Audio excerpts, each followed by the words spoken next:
अस्सलामु अलैकुम वरहमतुल्लाहि ताला वबरकातुहू। अल्हम्दुलिल्लाहि रब्बिल आलमीन वस्सलातु वस्सलामु अला अशरफिल अंबियाइ वल मुरसलीन व अला आलिहि व सहबिहि अजमईन। अम्मा बाद फ़क़द क़ाल अल्लाहु तआला फ़िल क़ुरआनिल अज़ीम वल फ़ुरक़ानिल मजीद फ़अऊज़ु बिल्लाहि मिनश शैतानिर रजीम बिस्मिल्लाहिर रहमानिर रहीम। इन्नल्लज़ीना आमनू व अमिलुस स्वालिहाति कानत लहुम जन्नातुल फ़िरदौसी नुज़ुला। ஸதகல்லாஹு மௌலானல் அலியுல் அலீம்। கண்ணியத்திற்குரிய அல்லாஹ்வின் நல்லடியார்களே, அல்லாஹ் ஜல்ல ஷானஹு தஆலாவின் மாபெரும் கிருபையினால் 24வது நோன்பை பூர்த்தி செய்து 25வது தராவிகை நிறைவேற்றிவிட்டு நாம் அமர்ந்திருக்கின்றோம்.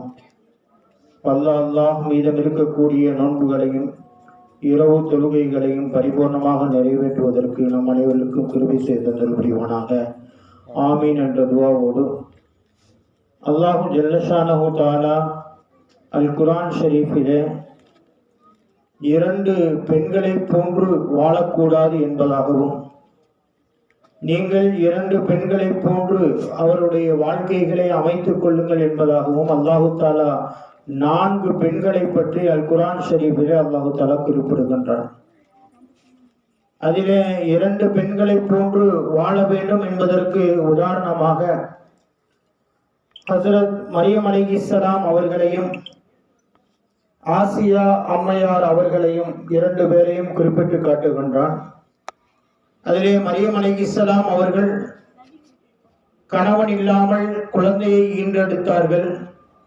அதன் மூலமாக அவர்களுக்கு ஏற்பட்ட இன்னல்கள், இடையூறுகள், கஷ்டங்கள், துன்பங்கள் இவைகளெல்லாம் சகித்து அல்லாஹு தஆலா அவர்களுக்கு எதை ஏற்படுத்தி கொடுத்தானோ அந்த வகைகளிலே அவர்கள் பொறுமை காத்து அவர்களை வாழ்ந்ததை போன்று நாமும் வாழ வேண்டும் என்பதற்கு ஒரு உதாரணமாக ஹஸரத் மரியம் அலைஹிஸ்ஸலாம் அவர்களை நமக்கு உதாரணப்படுத்தி காட்டுகின்றார்.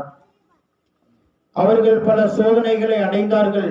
அந்த சோதனைகள் அவர்களுக்கு எந்த அளவிற்கு இருந்ததென்றால், இன்றைய காலத்திலே ஒரு பெண் அது போன்ற ஒரு சோதனையை அனுபவிப்பாரே ஆனால் நிச்சயமாக அவர் உலகத்திலே வாழ்வதற்கு பிரியப்படவே மாட்டார். அப்படிப்பட்ட அளப்பெற்ற ஒரு சோதனையை அல்லாஹு தஆலா அவர்களுக்கு கொடுத்தார். இறுதியிலே அவர்கள் ஈசா அலைஹிஸ்ஸலாம் அவர்களை தேர்ந்தெடுத்தார்கள். பெற்றெடுத்து அவர்களை நபியாக்கி குழந்தை பிராயத்திலேயே என் மகள், என்னுடைய தாயார் பரிசுத்தமானவர்கள் என்பதை அல்லாஹு தஆலா ஈசா அலைஹிஸ்ஸலாம் அவர்களின் மூலமாக நிரூபித்து காட்டினார். அதுபோன்று ஹஸரத் ஆசியா அம்மையார் அவர்களை நாம் எடுத்துக்கொள்வோமே ஆனால், ஃபிரௌன் அவர்களை திருமணம் செய்தான். ஃபிரௌனுடைய பல மனைவிகளில் ஆசியா அம்மையாரும் ஒருவர். ஆனால் அவர்களை திருமணம் செய்தது முதல் அவரிடத்திலே அவர் நெருங்குகின்ற பொழுது அவனால் இயலாமல் போய்விடும். அப்படிப்பட்ட ஒரு சூழ்நிலையை அல்லாஹு தஆலா அவனுக்கு ஏற்படுத்தி இருந்தான். ஹஸரத் ஆசியா அம்மையார் அவர்கள் மறைமுகமாக எத்தனையோ மனிதர்கள் ஈமான் கொண்டிருந்தாலும் அந்த நேரத்திலே தான் ஈமான் கொண்டிருக்கின்றேன் என்பதை, தன்னுடைய இஸ்லாத்தை, ஈமானை ஃபிரௌன் முன்னிலையிலே எடுத்து காட்டியவர்கள் ஹஸரத் ஆசியா அம்மையார் அவர்கள். அவர்கள் எந்த அளவிற்கு என்றால், ஹஸரத் மூசா அலைஹிஸ்ஸலாம் அவர்களை அவர்கள் அந்த குழந்தை பிராயத்திலே எடுத்து வளர்க்குகின்ற பொழுது அந்த நேரத்திலே ஒரு ஜோசியக்காரன் ஃபிரௌனிடத்திலே கூறுகின்றான், இந்த நேரத்திலே எங்கெங்கெல்லாம் ஆண் குழந்தைகள் பிறக்குகின்றதோ அந்த ஆண் குழந்தையின் மூலமாக உன்னுடைய ஆட்சிக்கு ஆபத்து வரும் என்பதை அந்த ஜோசியக்காரன் அறிவிக்குகின்ற பொழுது, அந்த ஜோசியக்காரனுடைய செய்தியை கேட்டு எங்கெல்லாம் ஆண் குழந்தைகள் பிறக்குகின்றதோ அதை அனைத்தையும் நீங்கள் வெட்டி கொள்ளுங்கள் என்பதாக ஃபிரௌன் உத்தரவிடுகின்றார். ஒரு ஓடையிலே ஓரமாக ஒதுங்கக்கூடிய ஹஸரத் மூசா அலைஹிஸ்ஸலாம் அவர்களை ஆசியா அம்மையார் தன்னுடைய இல்லத்திற்கு எடுத்து வருகின்றார்கள். எடுத்து வந்து அவர்கள் வளர்ப்பதற்காக வேண்டி முனைப்படுகின்ற பொழுது, நான் இது மாதிரி குழந்தைகளை கொலை செய்யும்படி உத்தரவிட்டிருக்கின்றேன் என்பதாக கூறுகின்ற பொழுது ஆசியா அம்மையார் கூறுகின்றார்கள், இந்த குழந்தைக்கு என்ன தெரியும், இந்த குழந்தையா உங்களுடைய ஆட்சிக்கு பங்கம் விளைவிக்க போகின்றது என்பதை ஹசரத் ஆசியா அம்மையார் அவர்கள் ஃபிரௌனிடத்திலே எடுத்துரைக்குகின்றார்கள். ஃபிரௌன் முன்னிலையிலே அந்த குழந்தையை கொண்டு வரப்படுகின்றது. அந்த நேரத்திலே குழந்தையை சோதிப்பதற்காக ஒரு தட்டிலே நெருப்பு கங்கையும் ஒரு தட்டிலே பூவையும் வைக்கப்படுகின்றன. இரண்டிலே எதை தொடுகின்றன அந்த குழந்தை என்பதை நாம் பார்ப்போம். அப்பொழுது இந்த குழந்தை புத்திசாலியா என்பதை நாம் அறிந்து கொள்ளலாம் என்பதை ஃபிரௌன் தன்னுடைய அவையிலே அவன் ஏற்படுத்துகின்றான். அந்த நேரத்திலே ஹசரத் மூசா அலைஹிஸ்ஸலாம் அவர்கள் பூவை அள்ளி விளையாட செல்வதற்காக வேண்டி செல்கின்றார்கள். அந்த நேரத்திலே ஹசரத் ஜிப்ரீல் அலைஹிஸ்ஸலாம் அவர்கள் அவருடைய கையை தட்டி நெருப்பின் பக்கம் அவருடைய கை தவறி விழுந்ததாக நாம் ஹதீஸ் கிரந்தங்களிலே காண முடிகின்றது. இப்படி அல்லாஹு தஆலா மிகப்பெரிய ஒரு எதிரியுடைய இல்லத்திலே ஒரு நபியை வளர்த்து நபியின் மூலமாக இஸ்லாத்தை எப்படி வெளிப்படுத்துகின்றான், அதற்கு உறுதுணையாக எப்படி ஆசியா அம்மையார் இருந்தார்கள், அதுபோன்று ஒவ்வொரு பெண்ணும் தன்னுடைய கணவனுக்கு உறுதுணையாக இருக்க வேண்டும் என்பதற்கு அன்னை ஆசியா அம்மையார் அவர்களை உதாரணமாக அல்லாஹு தஆலா குறிக்காட்டுகின்றான்.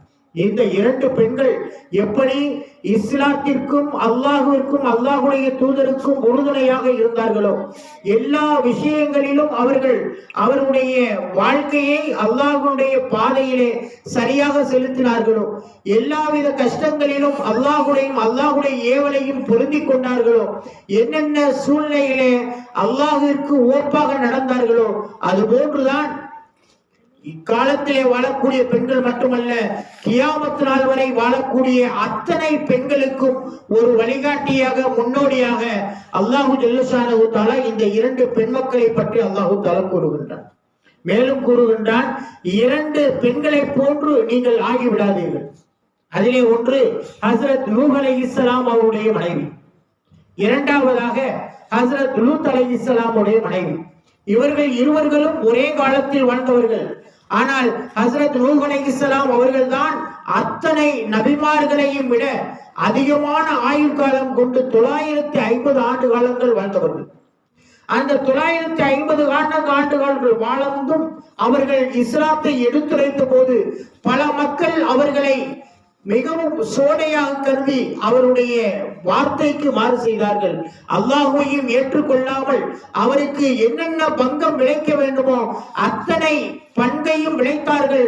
அது இவர்களுடைய மனைவியும் சேர்ந்து அவருடைய மகனும் சேர்ந்து. இறுதியாக அல்லாஹு தஆலா அவர்களுக்கு ஒரு கப்பலை செய்யும்படி உத்தரவிட்டான். அவர்கள் கப்பலை செய்தார்கள். அந்த நேரத்திலே மிகவும் ஒரு கடுமையான வெப்ப காலம். அந்த வெப்ப காலத்திலே அந்த மக்கள் எல்லாம் சொல்கின்றார்கள், இவர் ஒரு கிறுக்கர் போன்று இருக்குகின்றார். இந்த வெப்ப காலத்திலே ஒரு படகை செய்கின்றார். இவர் எங்கே தண்ணீர் இருக்குகின்றது, எங்கே கொண்டு இவர் இந்த படகை ஓட்டப் போகின்றார் என்பதாக எல்லாம் கிண்டல் செய்தார்கள். திடீரென கரு மேகங்கள் சூழ்ந்தன. மிகப்பெரிய ஒரு மலை அவர்களை தொத்திக் கொண்டது. ஊர்கள் எல்லாம் மூழ்கின. அந்த நேரத்தில் அல்லாஹு தஆலா அவர்களுக்கு கட்டளையிட்டான், ஒவ்வொரு இனத்தில் இருந்தும் ஒவ்வொரு ஜோடியை நீங்கள் அதிலே ஏற்றுக்கொள்ளுங்கள். அதிலே உங்களுடைய மனைவியையும் உங்களுடைய மகனையும் தவிர்த்து விடுங்கள். அவர்கள் உள்பட யார் மறுக்குகின்றார்களோ அவர்களை நீங்கள் உதாசீனப்படுத்தி மற்ற ஒவ்வொரு ஜோடிகளையும் ஏற்றுக்கொண்டு நீங்கள் உங்கள் கப்பலை செலுத்துங்கள் என்பதாக கூறினார்.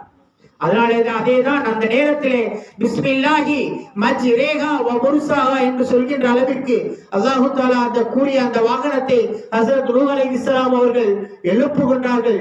இறுதியாக தூர் சீனா அந்த மலை தொட்டி நின்றதாக வரலாறிலே நமக்கு குறிப்பிடுகின்றது. இப்படி இது போன்ற நூஹ் அலைஹிஸ்ஸலாம் அவர்களுக்கு எப்படி தன்னுடைய மனைவியும் எதிரியாக திகழ்ந்தார்களோ அதுபோன்று நீங்கள் ஆகிவிடாதீர்கள் என்பதற்கு உதாரணமாக ஹஸரத் நூஹ் அலைஹிஸ்ஸலாம் அவருடைய மனைவியும் அதுபோன்று லூத் அலைஹிஸ்ஸலாம் அவருடைய மனைவியும் முற்றிலுமாக அவர்களுக்கு மாறு செய்தார்கள்.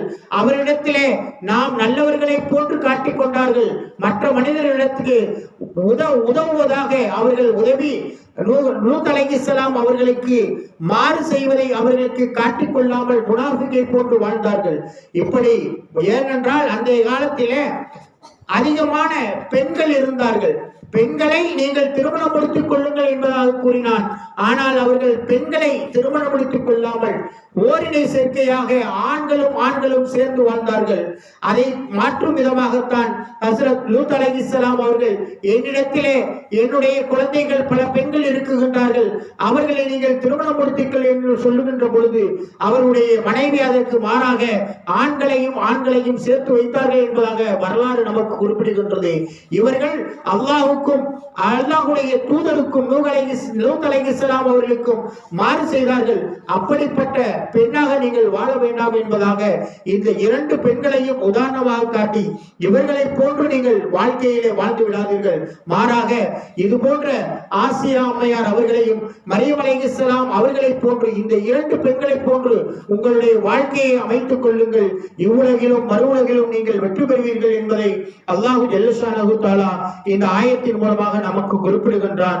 அதுபோன்று நம்முடைய வாழ்க்கையை அமைத்துக் கொள்வதற்கு வல்ல அல்லாஹ் கிருபை செய்து தந்தருள் புரிவானாக. ஆமீன் ஆமீன் யா ரப்பல் ஆலமீன். வாஹிரு தாவானா அனில் ஹம்துலில்லாஹி ரப்பில் ஆலமீன். அஸ்ஸலாமு அலைக்கும் வரஹ்மத்துல்லாஹி தஆலா வ பரகாத்துஹு.